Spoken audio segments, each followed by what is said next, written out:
5. They're not acting on it. Welcome, everybody.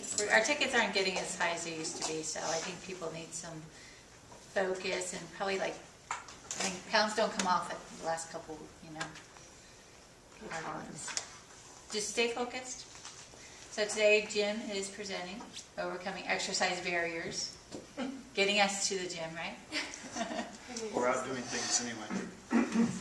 And this is kind of interesting because this is halfway, but we're halfway through. We're pretty close, almost. We have 3 more weeks. And this is where probably your bodies are going to start rebelling a little bit, and things are going to start to plateau off, and it becomes more of an effort now.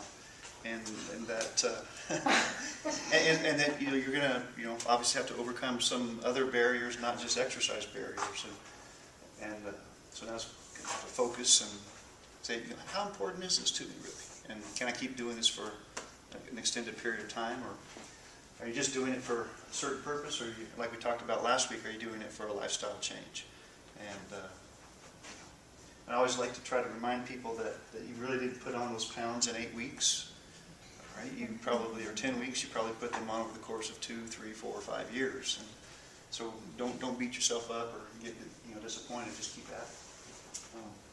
So this is kind of an interesting one because this was more like I'm talking to myself here today. So everything that we're talking about here, I have to fight all the time also. And it didn't used to be that way.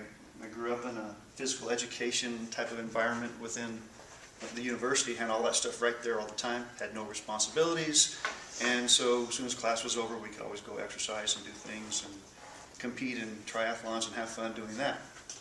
Then got married, had kids, had a real life, got a job, mortgage, house, all these things, and so then all these other things start getting in the way of the time that I used to have to easily go out and exercise.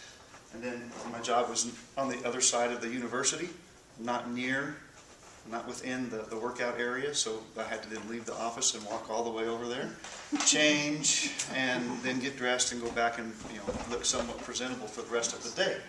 So a lot of barriers there that I didn't really used to understand, growing up as a young 20-something-ish and get into the 30s and then mid-30s, late 40s. I'm like, you know what? This is really a chore. This is something that we really have to focus on and try to do. It didn't used to be that way. Okay. And so we're going to talk about a number of these things along the way, and I can share some things with you, but I would really like to hear what are your barriers. We can talk about those and just begin to identify them and get them out there. And so here are some of the common ones that I've heard time and time again. I had a radio show called Focus on Health that I did for 10 years. And I used to hear people would write in, and these are no different than everybody else, even in other parts of the world and other parts of the country. Any of these apply to you, or what are your exercise barriers?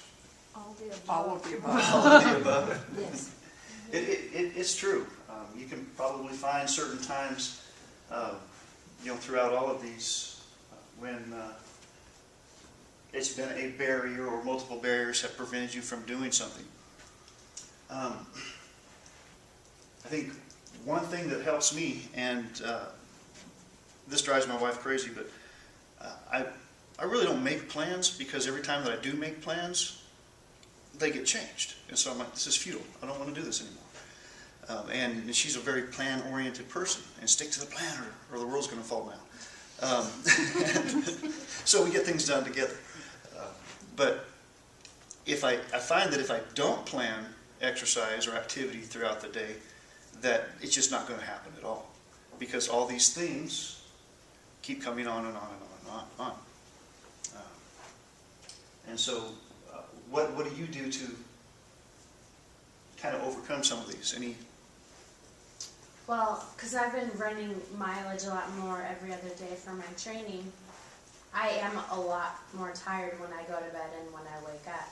And I'll get my full 8 hours of sleep, but I'll wake up thinking I need a couple more hours because my eyes are tired and my body hurts. And so if I don't pack my gym clothes the night before, I won't pack them in the morning, because at that time I don't want to work out. So I pack my gym clothes the night before and put them right next to the door, so that when I go out, I look at it, I'm like, ugh. And then I just grab it. And I always end up working out if I pack it, but on days that I don't pack it, I won't pack it in the morning. So I pack my gym clothes and everything the night before.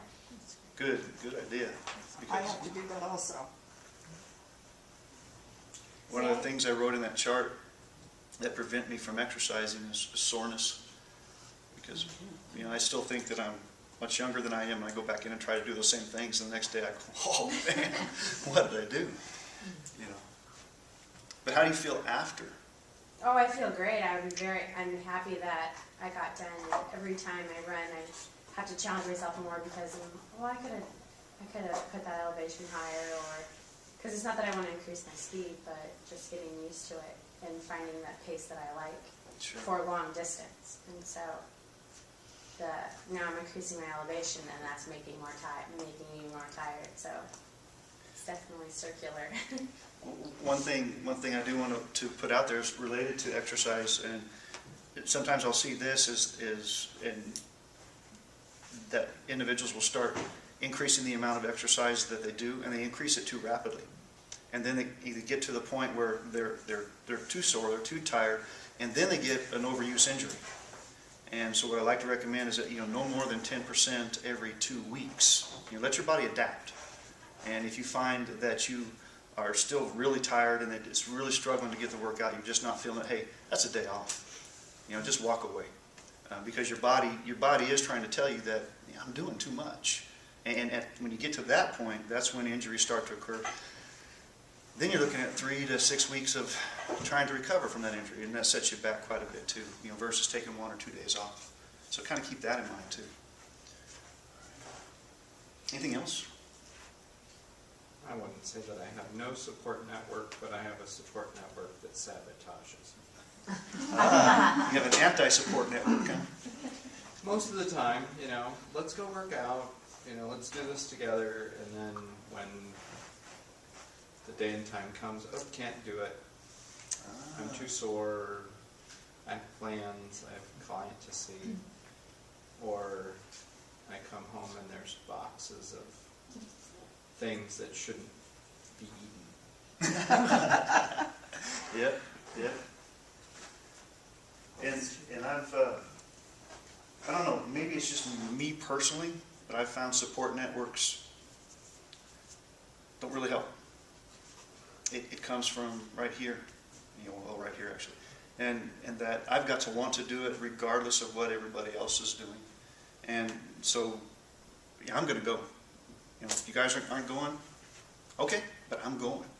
And then pretty soon that falls away, and then then maybe some other people will come into that network, and you still have to be the one that says I'm going, and you just have to make up your mind to do it too. That's what I did last time, and then I became their support network. Exactly. And so, and that's, you know, that's just things that happen, and I see it happen all the time.